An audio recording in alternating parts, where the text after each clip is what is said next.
So now we start the very first instance of a 3D Sonic Boost level in the entire franchise. Because remember, the Wii version was released first.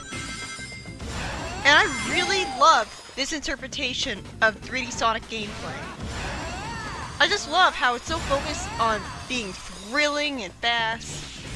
I mean, I really love how, like, in SA1, I really loved the level design because there were so many satisfying shortcuts you could take with spin dash jumps.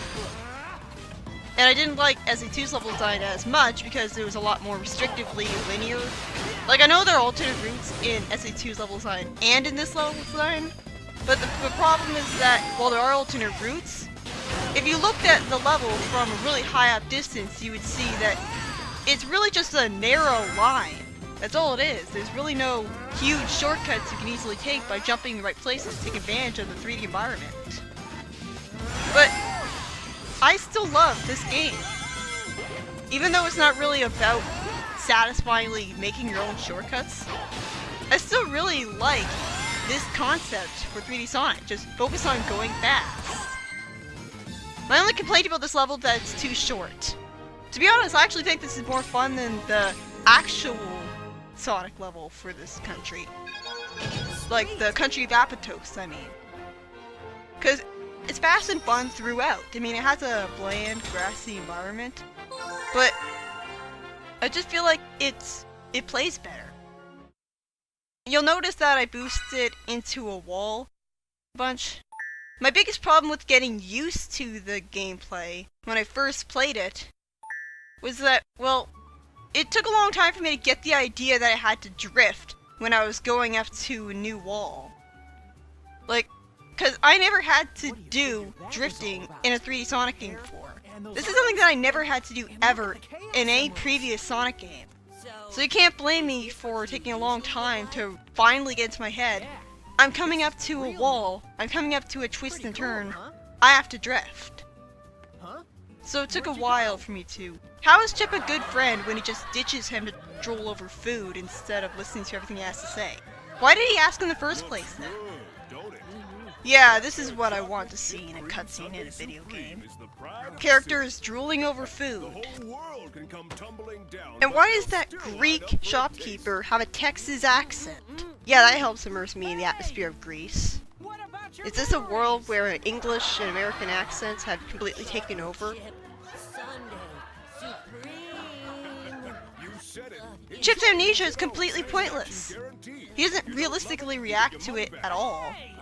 At least Shadow had a realistic reaction to his amnesia, but everyone bitched about it, so Chip would be more sympathetic if he focused more on how he's upset that no one knows him and stuff.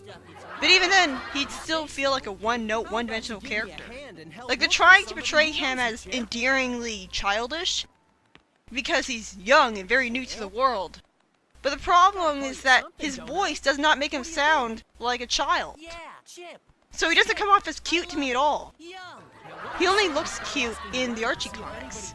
Here I hate his design and I hate his... that is not an appropriate way to react to someone giving you a name. Like, I think the appeal of him is that he's a childish child, but because of his voice, he doesn't really come off that way. And that's part of the reason, and not the only reason, why I find him to be a really annoying character. But yeah, I think that the Wii version does the hub worlds better.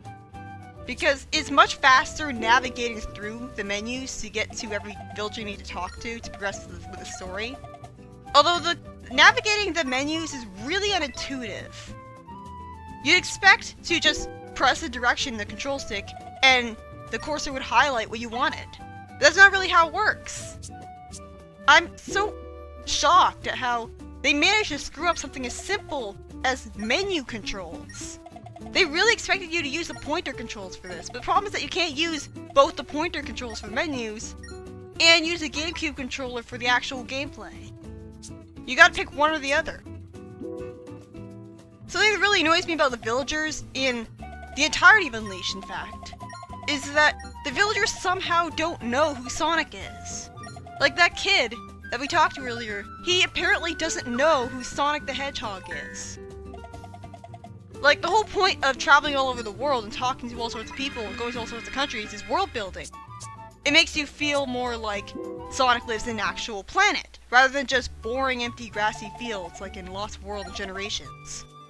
The problem is that I don't buy that any of the people don't know who Sonic is. Sonic is the hero of the world, and you think that Eggman's actions against the world would be on the news constantly, that they would be very public. So I don't really buy that any of these civilians don't instantly know who Sonic is. The only explanation I can think of is that it would be really annoying having every civilian recognize Sonic and be like, "Wow, Mr. Sonic, can I have your autograph?" Like, every civilian's all fawning over him and he's chased around by the paparazzi. It would be a lot more realistic and a lot more easier to believe. But I guess it would also get really annoying and repetitive, rather than having all the civilians act like they don't know who he is. But that would make a lot more sense in a world where Sonic didn't grow up and get a reputation as a hero. And the most annoying thing of all to me about civilians is that they somehow aren't panicking over the world being split apart. And you can't say that they're oblivious because that would be all over the news.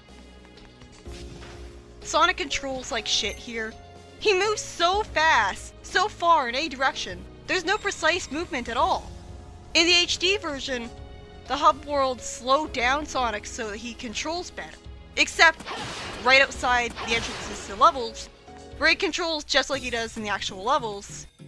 And so he still moves way too far when you tap in any direction. Like, if I'm barely holding the control stick forwards, I should walk. I shouldn't run really far. I mean, it's good that Sonic still runs fast even when he doesn't have boost. Especially because my biggest problem with this level is that for the first minute, it feels really boring and frustrating because it takes forever for you to get any boost at all. Like, only now do you get boost, but oh, I just lost it. Never mind. What you're supposed to do to get more boost bars is level up by getting a whole bunch of rings. And speaking of leveling up and upgrading your character, another reason that the Wii version is better is that you start out with all of Sonic's abilities right from the start. You don't need to get a wall jump upgrade, or a stomp shoes, or light speed dash.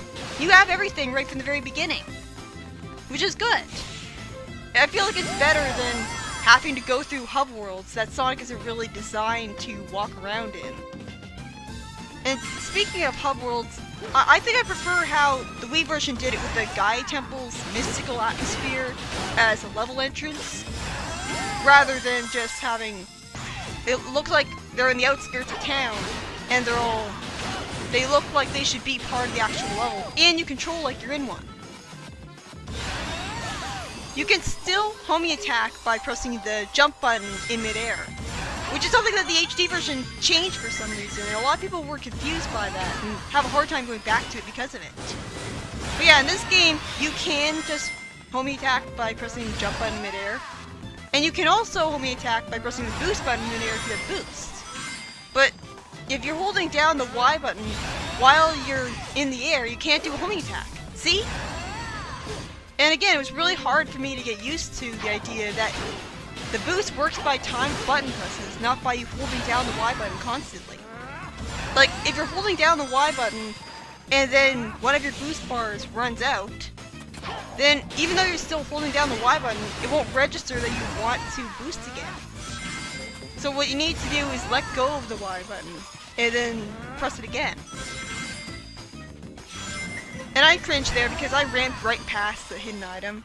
Like, there's all sorts of hidden items in the stages. They look like question marks, and I think I prefer getting hidden items in the night stages because they're slower there, so it's easier to get them. But yeah, hidden items give you like illustrations and the ability to rewatch cutscenes, which is something that you should really have unlocked right from the start. You shouldn't have to collect cutscenes. You should just watch them, and then you're able to rewatch them. You know? But yeah, I do like the boost gameplay of Unleashed. It's just that it has a lot of early installment weirdness because it was the very first 3D boost gameplay, and Like, you'd think that since Sonic Unleashed, since its daytime stages were developed by Dimps, the very first people who made the boost gameplay to begin with, you'd think that Dimps would do the better job with the boost gameplay, but instead, it's marked with a lot of early installment weirdness. I think in the HD version, I've never played it, but I think that's how it goes. As long as you have a ring, you can boost infinitely. You can boost for as long as you want. Well, in this game, it's just time button presses. And you can get more boost bars by constantly getting rings, and that rewards you for getting rings, which is good. I feel like this, I guess, boss fight, it feels like it drags out too long, and so, like, it's easy, and it feels like it really rewards you for your skill at doing the quick step and stuff. But it feels like it drags out too long, and I was tired of it by the time that I got through it. The way this footage works is that for the most part, this shows off my very first experience with the game. But there are a few pieces of footage where I went back to it after completing it already, and I show you me being more experienced in the game. And I had a little recording screw up after this, because after this, you have to do a mission. But the thing is, it turns out that I completely forgotten to record that mission the first time. So, right now, today in fact, I had to go back to replay that mission and record it, just so I could show it off. Like, I think I got confused and assumed that I recorded all of it when I didn't. But yeah, what happened here was, I wanted to put this off until tomorrow so I could replay it right before the night stages to get me in a better mood for them. The thing is, I assumed that these missions were optional. I assumed that they were like the missions in SA2, where you could just do them if you wanted. But then it turns out, nope, these missions are mandatory. You are forced to do these missions after every day stage in order to be able to progress through the game. Well, it's still better than medal hunting.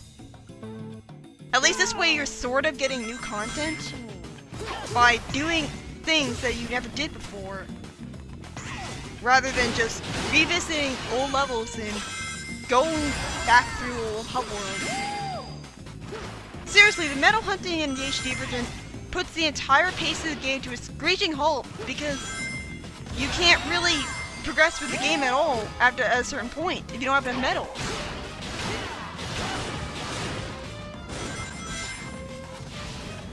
You can try to collect all of the medals on the way, but the problem is that even if you do that, you're still going to be forced to have your entire game pace grind to a screeching halt. And all because you didn't collect enough medals. At least you don't have to collect all of the medals. I still prefer the way this game handles medal hunting, where you just do missions after beating the day stages. It is kind of weird that you collect moon medals during the day, but I guess they were going for the contrast.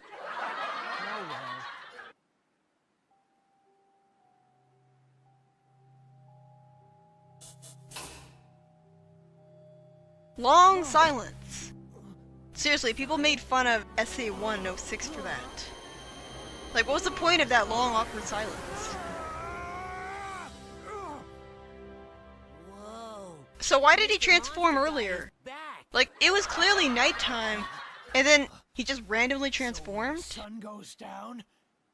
Why didn't he transform off-screen earlier, when the sun went down?